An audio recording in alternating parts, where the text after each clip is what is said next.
নজর রাখতে হবে পরের গুরুত্বপূর্ণ খবরের দিকে। দুর্গাপুরে বেসরকারি মেডিকেল কলেজের পড়ুয়াকে ধর্ষণের অভিযোগ। আপনাদের আরো একবার জানাই, দুর্গাপুরে বেসরকারি মেডিকেল কলেজের পড়ুয়াকে ধর্ষণের অভিযোগ, দ্বিতীয় বর্ষের ডাক্তারি পড়ুয়াকে ধর্ষণের অভিযোগ এবং এরই পাশাপাশি উঠছে পুলিশের বিরুদ্ধে অসহযোগিতার অভিযোগও। পরিবারের তরফ থেকে অভিযোগ করা হচ্ছে পুলিশ অসহযোগিতা করছে।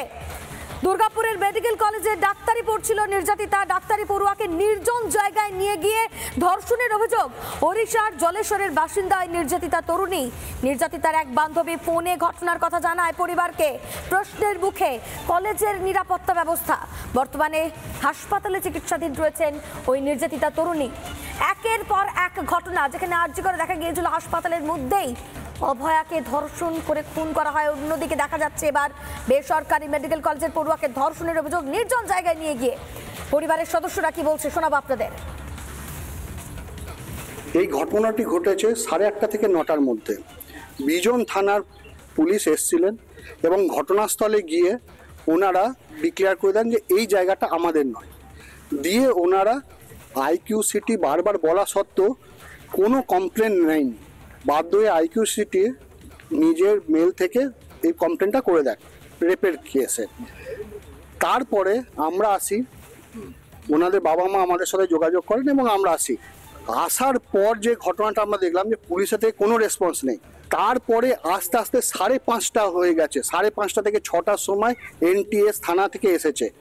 এসে একটা দায়সারাভাবে একটা বয়ান লিখে নিয়েছে। বয়ানের পর যেটা সবচেয়ে কোর্টের একদম ভার্ডিক্ট আছে যে মেডিকেল টেস্ট করাতে হবে পুলিশের তত্ত্বাবধানে। পুলিশ সেটা শুদ্ধ করায়নি।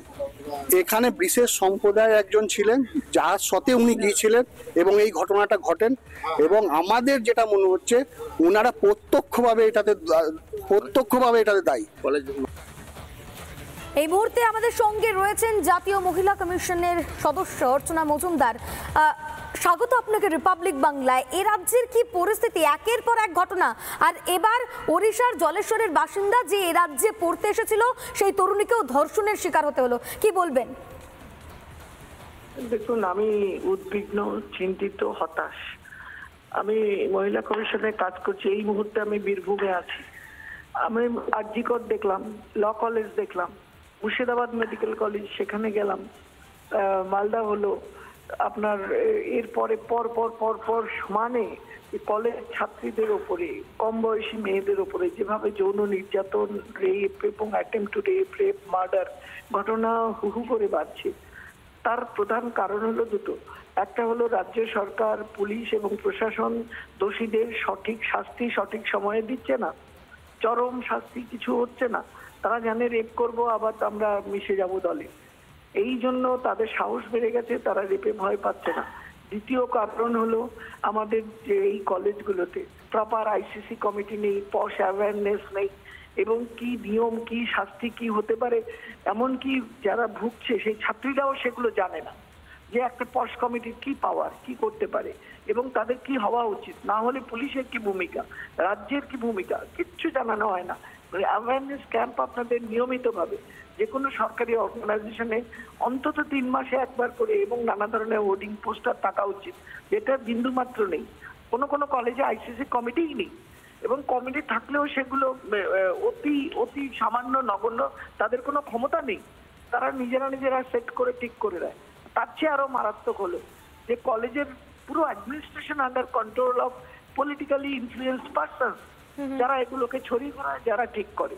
এবং বাংলার মেয়েদের মান, সম্মান, সুরক্ষা তাদের দায়িত্ব। যেসব মেধাবী ছেলে মেয়েগুলো আজকে ডাক্তারি পড়তে গেছে, যারা কেরিয়ার বানাতে গেছে, তাদের যদি জীবন যৌবন এই বয়সে রেপ হয়ে তার এইভাবে পোকায় খেয়ে নেয়, সেই ফুলটা ফুলবে কি করে?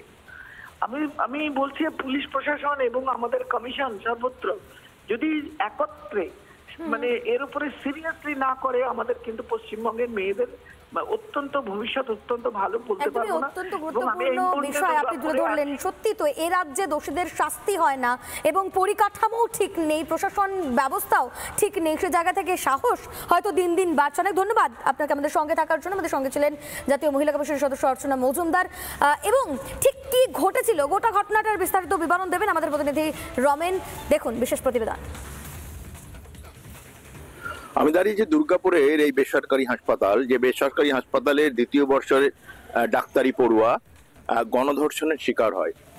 যেটা জানা যাচ্ছে কালকে রাত্রি 8:30 নাগাদ হাসপাতালের পিছনের যে রাস্তা, যেটা গভর্নমেন্ট কলেজের দিকে চলে যাচ্ছে, সেই রাস্তায় যখন ওই পড়ুয়া বেরোয় রাত্রে খাওয়া দাওয়ার পর একটু পায়চারি করার জন্য হয়তো বেরোয়, তখনই দুষ্কৃতীদের কবলে পড়ে।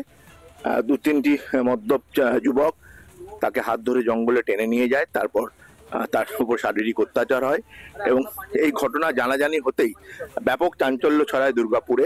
কথা বলার চেষ্টা করব, এখানে যারা বিজেপির নেতৃত্ব আছেন কথা বলার চেষ্টা করব। কি ঘটনা ঘটেছে? ঘটনাটা দেখেছেন যে আমরা কালকে খবর পাই রাত 1:30টার সময়, তো আমরা ঘটনাস্থলে আসি। সেখানে দেখতে পাই যে মেয়েটি হসপিটালে অ্যাডমিট করা হয়েছে। এখনো পর্যন্ত আমরা আছি, মেয়েটির মা বাবাও এসেছে। আমরা চেষ্টা করছি আসল ব্যাপারটা জানার জন্য। আমরা চাই তাহলে যেন দোষী খুব তাড়াতাড়ি যেন ধরা পড়ে।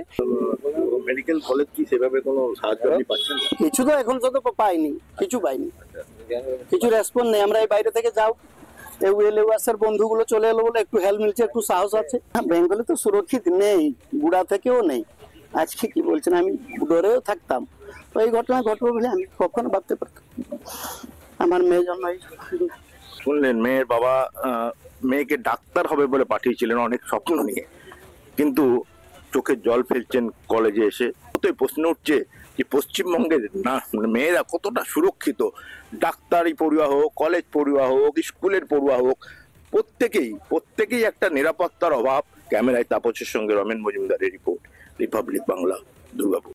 নানা ধরনের কন্টেন্ট দেখার জন্য লাইক করুন, শেয়ার করুন আমাদের ফেসবুক পেজ, সাবস্ক্রাইব করুন আমাদের ইউটিউব চ্যানেল।